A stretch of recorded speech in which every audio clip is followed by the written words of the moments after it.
Olá pessoal, meu nome é Gustavo Rota de Camargo, sou acadêmico do 7º nível de Direito na Unisul Araranguá. Hoje, para a disciplina de Direito Civil 5, vamos tratar do tema Bem de Família e Lei da Impenhorabilidade. Em primeiro lugar, o Instituto do Bem de Família visa tutelar um dos direitos mais fundamentais do indivíduo, o direito à moradia. Quando falamos em bem de família, é importante perceber que existe o bem de família voluntário ou convencional, que está descrito nos artigos 1711 a 1722 do Código Civil e que caracteriza-se pela manifestação por escrito dos cônjuges ou de qualquer membro da família. E existe também o bem de família legal, estipulado na Lei 8.009 de 1990, em seu artigo 1º. O bem de família existe independentemente de iniciativa para manifestação escrita ou de registro público. O bem de família consistirá em prédio residencial urbano ou rural, com suas pertenças e acessórios, destinando-se, em ambos os casos, a domicílio familiar, e poderá abranger valores mobiliários cuja renda será aplicada na conservação do imóvel e no sustento da família. O Instituto do Bem de Família, diferentemente de outros institutos presentes no direito, que tiveram sua origem principalmente no direito romano, é bem mais recente. Surgiu na primeira metade do século XIX nos Estados Unidos, quando da independência do Texas em relação ao México. Naquela época, muitos americanos migraram para a região oeste do país, buscando novos territórios e novas riquezas, mas também buscavam uma nova vida, visto que haviam perdido todos os seus bens para seus credores em função de dívidas. Nessa época, foi criada a Lei Homestead, home casa e stead lugar, ou seja, Lei do Bem de Família, que visava proteger, tutelar esse que pode ser considerado um dos patrimônios mais importantes da vida das famílias. Logo, a lei foi se espalhando por outros estados americanos. No Brasil, a proteção ao bem de família foi instituída pela primeira vez com o Código Civil de 1916. Uma consideração importante a se fazer é quanto ao conceito de família. Na Constituição Federal, podemos ver no seu artigo 226 e parágrafos. Artigo 226. A família, base da sociedade, tem especial proteção do Estado. Parágrafo 3º. Para efeito da proteção do Estado, é reconhecida a união estável entre o homem e a mulher como entidade familiar, devendo a lei facilitar sua conversão em casamento. Parágrafo 4º.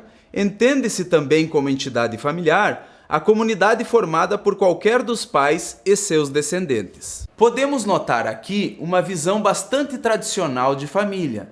Com a evolução da sociedade, principalmente nas últimas décadas, o conceito de família se torna mais abrangente. Vejamos o que pensa o Supremo Tribunal Federal sobre o tema. As expressões casal e entidade familiar constantes do artigo 1º da Lei 8.009 de 90 devem ser interpretados consoante o sentido social da norma, devendo a família ser caracterizada como instituição social de pessoas que se agrupam por laços de casamento, união estável ou descendência, considerando que a lei não se dirige a um grupo de pessoas, mas permite que se proteja cada indivíduo como membro da instituição em apreço. Mister se faz estender seus benefícios a qualquer pessoa integrante da entidade familiar, seja ela casada, solteira, viúva, desquitada ou divorciada, uma vez que o amparo legal é dado para que seja a esses assegurado um lugar para morar.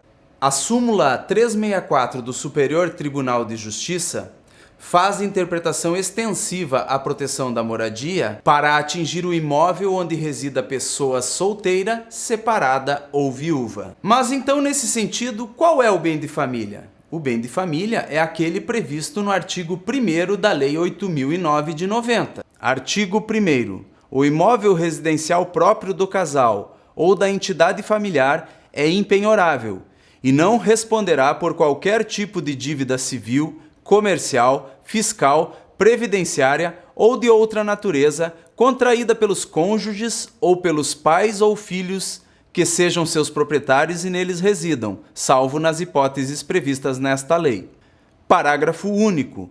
A impenhorabilidade compreende o imóvel sobre o qual se assentam a construção, as plantações, as benfeitorias de qualquer natureza e todos os equipamentos, inclusive os de uso profissional ou móveis que guarneçam a casa, desde que quitados. Portanto, o bem de família é instituído pelo Estado, independentemente da vontade da pessoa, dos cônjuges ou de registro escrito.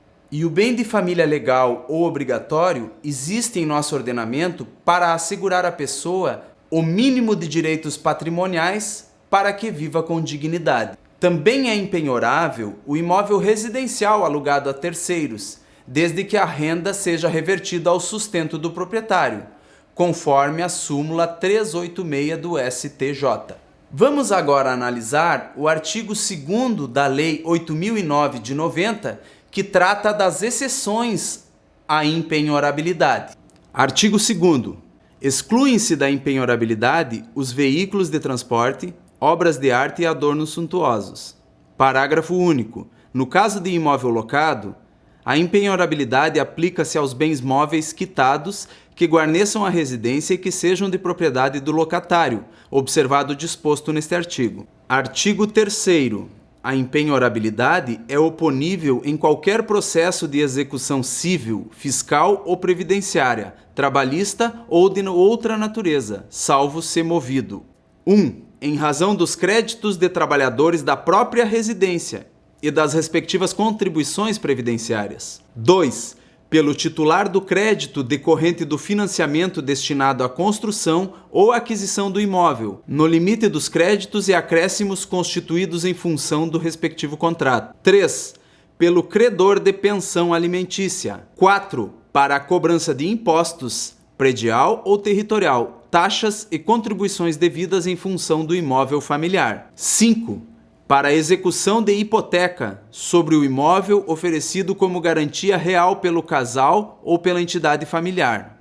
6.